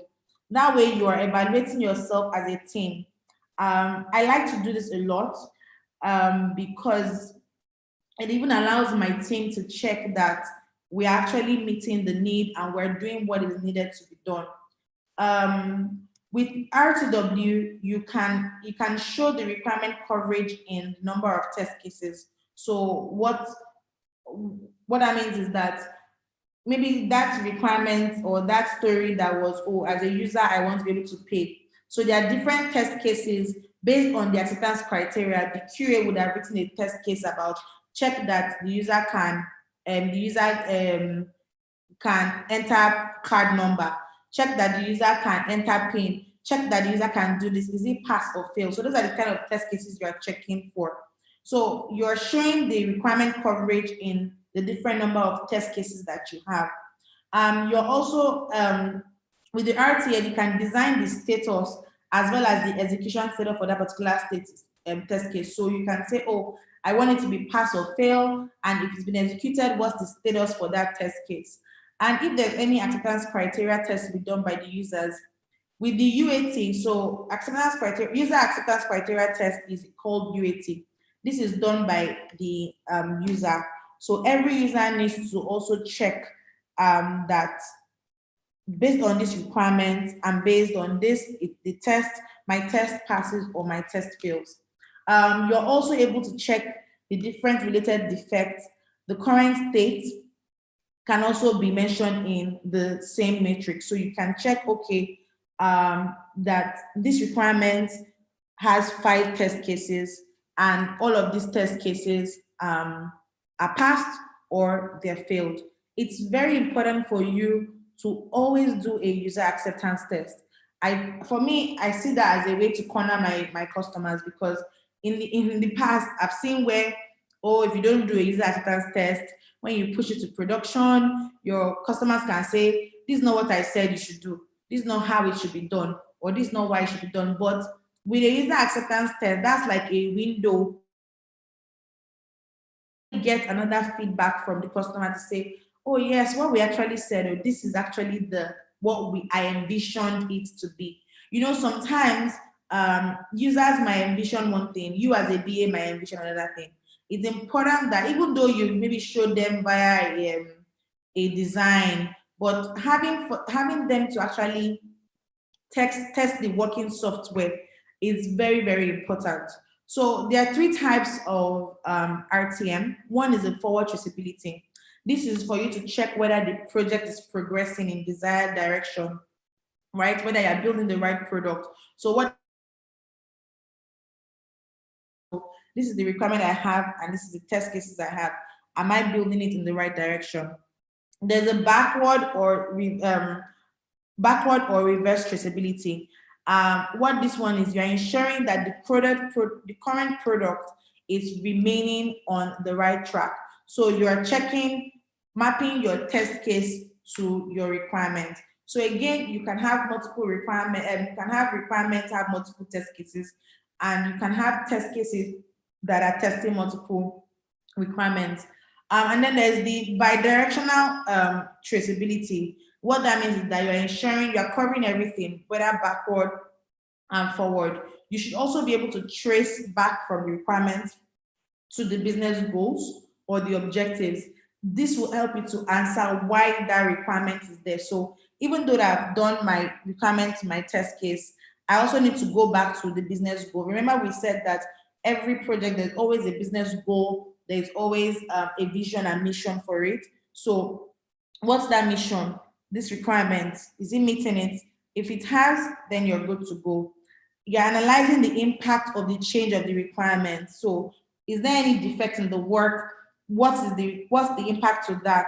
What can we change? All of this, the RTM is going to show you. So like I was explaining, with the RTM, you are checking against the technical requirements against the business requirements. You're also checking your system architecture against technical requirements. The design specification is also checked against the architecture and the requirements. Your test cases are mapped also against the technical requirements. And then you have automated test scripts. So all of this is more from a QA point of view. But you as a BA, what you just need to understand again is just ensure that you have requirements that need to be mapped to test cases. And is it being met? Are those test cases passed? Are they failed? You will be able to just cover all of the things and ensure that you didn't miss out on any requirement. So what does the RTM look like? So you have a requirement ID. You're not necessarily, so when you're documenting a requirement, it's very important that you have an ID to it. I don't know if you've ever done, any of you have done that, but for me, whenever I'm writing a requirement, I have the requirement ID. It's part of the template. When you're also writing your test cases, you have your test case ID. Now, if there are any issues that arise when testing from the QA point of view, you also have the issues ID. So the RTM is only containing the IDs that are extracted from your requirement document and your test case document. RTM is also created as early as possible. So at the time you've done the requirement documentation, whether it's user story documentation, product backlog, you've also done the QA has done their test case. If you are not the QA, if you're the QA, you need to do that where your test scenarios are. Then you now need to also document your RTM so that at the time when you begin to test, you're also matching that matrix against each other. You're also going to closely monitor it. So remember that I said in the Agile environment, you are responding to change. So as things are changing, don't forget to go back to your RTM document to monitor the change, to change things, and update them as quickly as possible. We don't have so much time. I would have shown you what the RTM looks like, but there is some automatic, there's an automated RTM out there tool, an RTM tool. It's called Helix ALM. It just allows you to automatically, so people do, for me, I do the RTM from Excel because obviously the Helix, you need to pay for it. So if your company can get the Helix ALM, that's good. If you as a BA are working from an Excel point of view, you also need to, check that out and also monitor it. So you are checking your requirement ID against your test case ID. Let me just see if I can quickly show you something I had done from Excel. Just hold on a bit. Okay. Okay, so this is something that I just quickly did ahead of this meeting. So like our requirement one, you can name it anyhow, 001, or you can say requirement one, and then you have your test case ID. So imagine that all of these requirements have already been, you said, oh, as a user, I want to be able to pay. Maybe that's requirement one. I'm able to pay with credit card is requirement one. Requirement two is as a user, I'm able to pay with bank transfer. So all of these are the different requirements. Now your test case is, in this test case one, right? You are testing it against requirement one. You're also testing this test case against requirement 5. You're also testing this, that's how you're testing the requirement. Then in this requirement 1, it has different test cases. So requirement 1 also is tested against test case 1, test case 2, test case 9, 14, and 16. So basically, this matrix is based off of the documentation you've done from your requirement documents and your test case documents. You now need to come and do this matrix to check, and has it done? And then when you're good, another thing you need to add is maybe the issues ID and the status. I didn't add that here, but you can add that to check, okay, what's the status of requirement 1, test case 1? Is it pass or fail? What's the status of requirement 1, test case 2? Is it pass or fail? So those are how you can check being met by my test case. And if in future you come and maybe you realize that in requirement 1, we need to add another test case, maybe test case 18, you would add that here and then asterisk it and come back to check what the status is, if it is pass or fail. So that's basically what you do when it comes to requirement matrix. I don't know if anyone has any questions.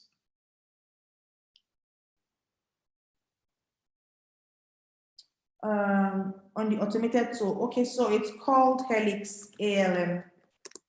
You can check it out on online. It's just a tool for you to be able to create the requirement matrix. You can also create it on Excel. I would urge you again to kindly research everything that we've talked about today. All the information, you can find them online. You can also find them when you're also working. So in your company, if you have maybe a senior BA or a BA that is handing over to you, you need to ask them, oh, is there a template for creating the requirement traceability matrix? Again, remember that it's just a way for you to ensure that your requirements when you're in the testing phase. You might not necessarily be the one doing it. Maybe your company has said that for the RTM is the sole responsibility of the QA. However, you as a BA need to monitor it because you want to be sure that we have our requirements and our test cases have been matched and everything is passed. Do we have any questions here before we go to the final module, which is business process modeling?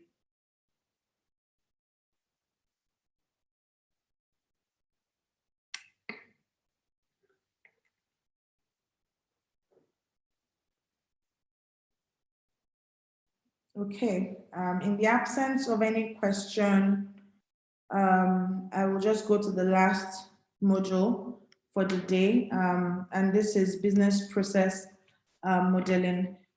This is more from, okay, the kind of processes and the activities that you need to do to put together to produce a specific service or product. Business processes are also called organizational processes. So every organization has a business process and they're always sort of trying to improve it. You're trying to improve your business process. The essence of all of this is just to improve the organizational goals and the objectives. Sometimes one or more of these tasks are combined together. So basically, this is an example of a business process. Is an example of a bank. So in the bank, you have account opening. Account opening is a business process, right? And there are different tasks that need to be done to achieve account opening. There is identify the type of account. So first of all, you need to identify what type of account are you trying to open. You need to be able to verify that the customer is suitable or eligible to open that account. Then you're now trying to record the customer information and sign agreement. You're also assigning account number to it. You're funding an account and then you're providing the account access to the customer. Sometimes all of these some of these tasks can be combined or done together. So for example, as I'm funding my account, I'm also providing the account access to the person. Then there's a way where you can also skip that process. So now, for example, when you're opening a bank account, you don't necessarily fund it. They will tell you, oh, you can open with zero balance. So all of these things are what we call tasks or activities that are trying to produce a particular service or a particular product. For business modeling, it's just a technique that allows you to visualize the business process. For every business process, there is a goal, right? So for me, when I'm trying to understand a process, I find myself drawing flowcharts to understand the process. I find myself doing a sequential arrangement of how I think a process should work. So for you as a BA, it's very important that you need to understand what the current process is or what the current state is and what you want the desired state to be because you're trying to derive a future state. This can be from a non-technical or non-software point of view. So you can be employed as a business process manager for a company. So basically, they'll see that, oh, we're always trying to improve our processes in the company, or we're trying to create new process. You're the one they will come to say, okay, please, we want to do this new design, or want to do this new process, or want to start this new thing in the company. You are expected to sort of understand how the process will work. You're expected to also illustrate to other people. So you've understood it, you've done it. Now you're going back to illustrate to them, this is how we think the process should work. And then you're also supposed to analyze the process for change. So in case there's any change, a change can be maybe a slight modification of an existing process, or it's even a change improvement entirely, or you're even radically re-engineering something. it's always important that you need to understand. So there are 3 goals to business process modeling. 1, understand. 2, illustrate. And then 3, you analyze. There are always components, would I say similar components that cut across different BPMs. You always have an activity. Activities in business process is, people are performing an activity, so you also need to model that. These are like atomic tasks that are performed by a person, or they are sub-processes that are done under a larger process. You also have events. Events are the things that are happening. They have impact on the business. So they can happen at the beginning, they can happen in the middle, that's intermediate, or they can happen at the end. And then there are decisions. Decisions are at every point, there's always a decision point or a decision branch, whether you're going one way or another, or there are things that combine to go more than one way. Then there's a role. So in every business, there are people that are doing something, the people that are performing something. This is the business role. You also have data. Data is like the information that is needed, right, in every business process. So you need to also model what the information or the data is. And then artifacts are like physical objects. So take, for example, while you're trying to maybe improve a process, you would need to involve maybe a physical object like a computer or a barcode scanner. All of these are like physical objects that need to be operated. So there are benefits to business process modeling. The first benefit is that we see that it helps to improve efficiency, right? So you're saying that you're trying to improve a way or a process, right? You find ways of always improving things, which would also lead to higher efficiency and productivity in the organization. It also helps to enforce standardization and best practice. So if you're trying to create maybe a standard operating system, a standard operating procedure document for different departments in your organization, with a BPM, you're sort of creating standardizations and you're creating best practice for your organization. Also, there's some form of agility where you are tweaking the operations. You're also trying to develop a culture of innovation and change. Everyone knows that innovation without change, you will not have innovation. Innovation is you're moving and changing things constantly. So it's also a process of agility and flexibility. With the BPM, it opens for transparency. You are illustrating and saying things. Everybody is seeing and understanding, and they are aware of how the process will work. They are aware of what the goal is. They are aware of the accountability, who owns what. So in every department, if you have a business process, you understand, okay, whose responsibility is what and who is accountable for what.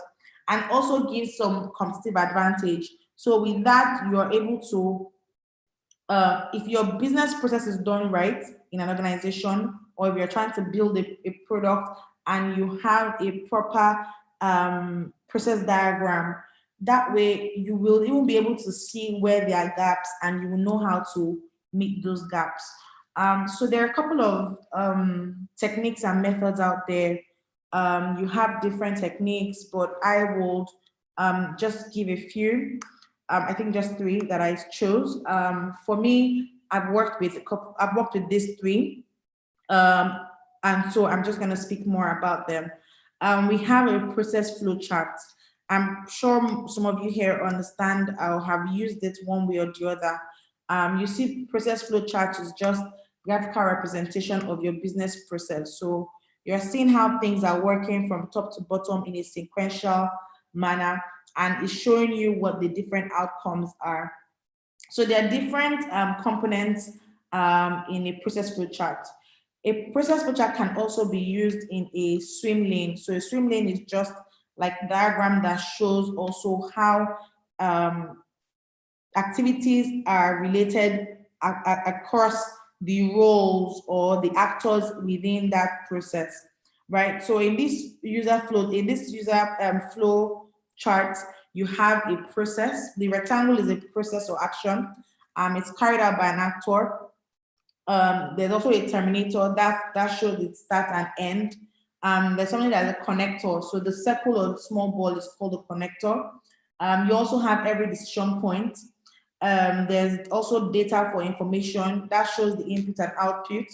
Then there's document sign that shows the process step that produces a document, and then you have every arrow. So this is an example of a process flow chart.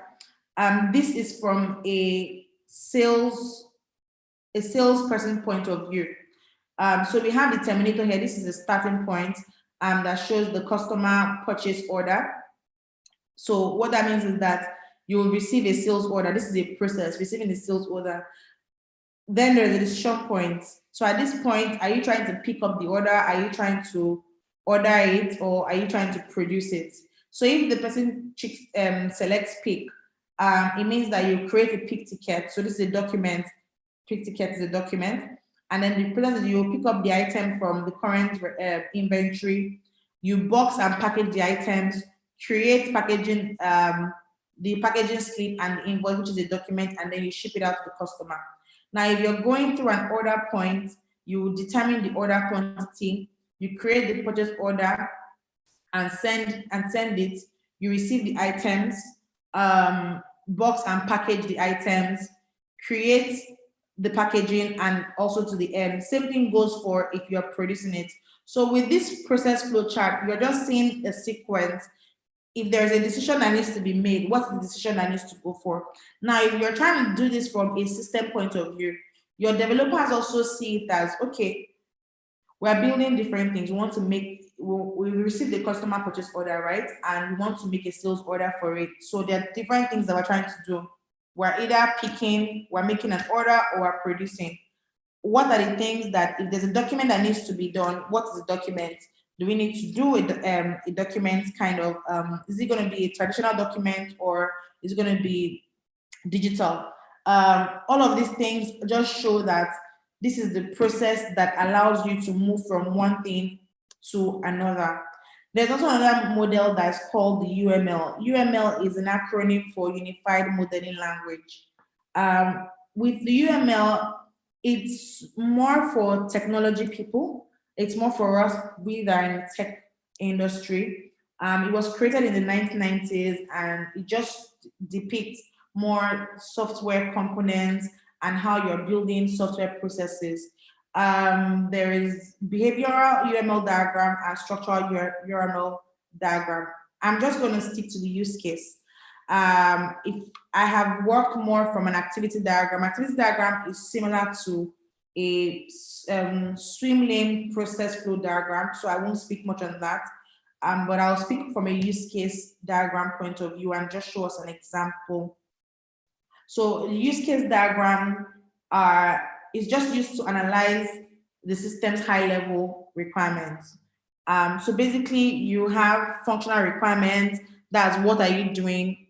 With a use case, you are describing things from a verb, that's an action point, and you are associating them with an actor. So who is interacting with the system? Is it a person? Is it maybe an internal application, that's another system, or is it an organization? Then there's the relationship, that's the arrow that shows relationship between the actors and the use cases. This is usually represented by an arrow. So this is a simple UML diagram. This just shows like an inventory management system. So with this use case, if I go back to the question that was asked, if I build something, if I think that the requirement is not what I should be building for the users, how do I get them to see me on the same page? This is also an example of showing that, okay, you understand the requirement that they have said. This use case diagram will just show, oh, you know what, we want to build an inventory management system, right? This is how it would interact. We have 5 different actors of the system.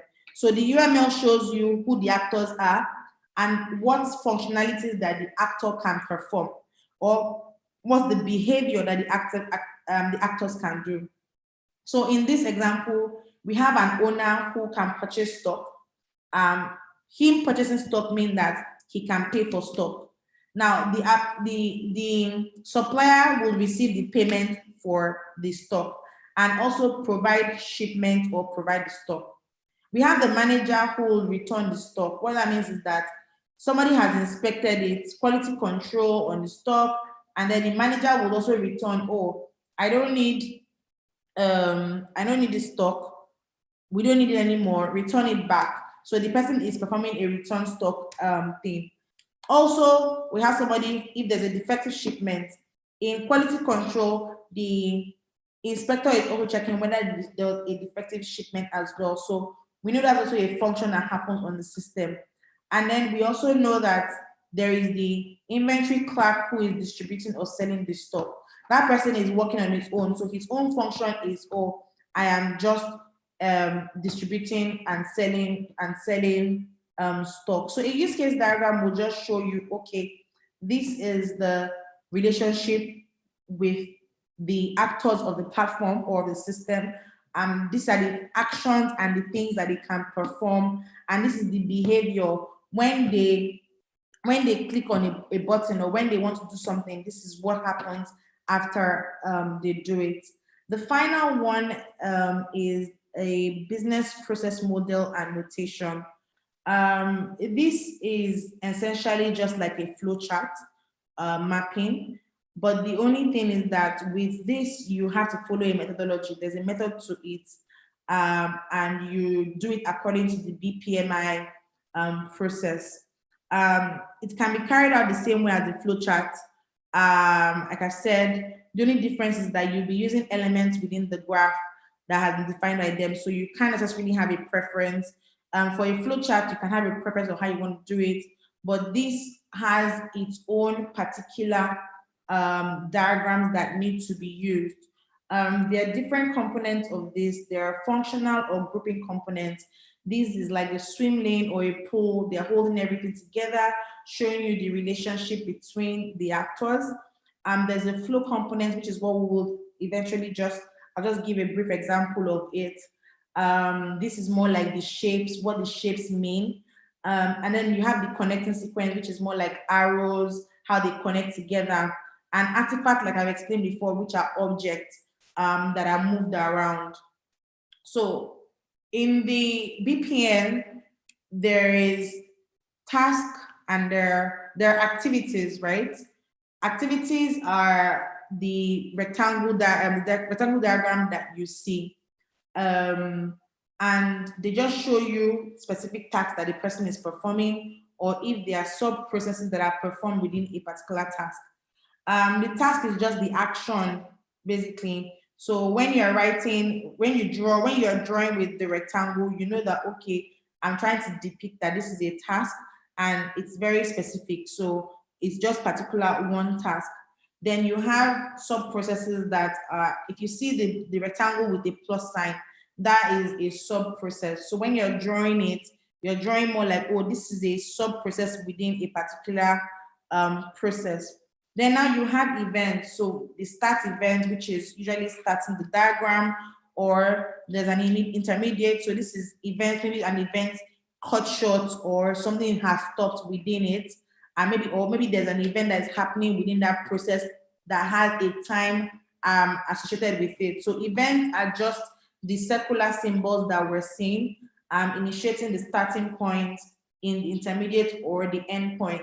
Then the timer is just to kick off a time. So maybe in a process flow, you're saying that deliver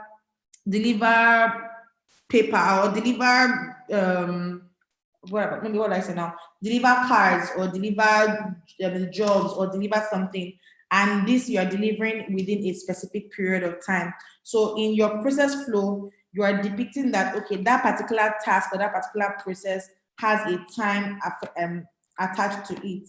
Then you have gateways. So gateways are more like, oh, the decisions, just like we had in the flow chart. So this is a different kind of decisions. The exclusive ones are asking logical questions and they're just moving from one place to another. So it's either a yes or a no, like we have in the flow chart. Then we have the parallel gateway. The parallel gateway is more like they're happening at the same time. So maybe you can have two tasks that happen at the same time, so they can take place concurrently. Then the inclusive one is, okay, you're including a task or a process with another type of process. I don't know if you can see this diagram, a bit blurry, but I will just try to explain a bit. So this is more like an inventory process flow, right? Where it has a customer and it has a company. So the customer is trying to make an inventory, and the company is expecting that, okay, the customer will pay for it. So in each of this flow, you are seeing the starting point where the customer is performing a task. And in that task, there are documents that are involved that you get from it. You will also see where the company itself is starting a particular task when he has received a particular message. And then they are trying to do their own task. In there, there are decisions on what they are trying to do, if they are working with a sub process or if you're working straight with a task. And in that parallel, if you see the circle there, that shows the parallel one that you say, okay, two things are happening in parallel, they're happening together at the same time. Now, this container or this rectangle is what we call the grouping component. That grouping component is showing you, okay, in this pool, this particular pool is for this particular user. And then there's another pool where you are seeing the relationship between an organization. So you're having two different pools, two different when I say group of categories or clusters, but each person has its own process and they're literally all connected together. So for me, if I'm being honest, I prefer using there are always times to use each of them, right? It just depends on whatever it is that you're trying to do. Most part of my journey, I've had to use more of the use case diagram and switch between the activity diagram or the flow chart. There are other types that you might find yourself trying to use, but you will see that you are commonly using case diagram or the flow chart or activity diagram, and maybe this BPN. The BPN is a bit more detailed because you need to follow the type of shape and you have to use the software tools that are needed. But with the flow chart, you can use Lucid Charts tool to draw that. You can even use your Microsoft Word to draw a flowchart diagram. You can also use Microsoft to draw a use case. You can use Lucid Chart. So if your company, right now, I think Lucid Chart has a free account. I think it's also connected with your Google, as part of the Google component. So you will also be able to see Lucid Chart where you can draw any swim lane diagram you want. You're also able to draw the use case diagrams. So yes, this is basically how you work with business process modeling. For a recap, like we've said, the business process modeling is just you depicting how you want an activity. If there's a relationship between an actor or an activity, that's a task or a process or an object. So I think now we have come to the end of the session. If you have any questions, I'm happy to take questions. Then I'll hand over to Dari.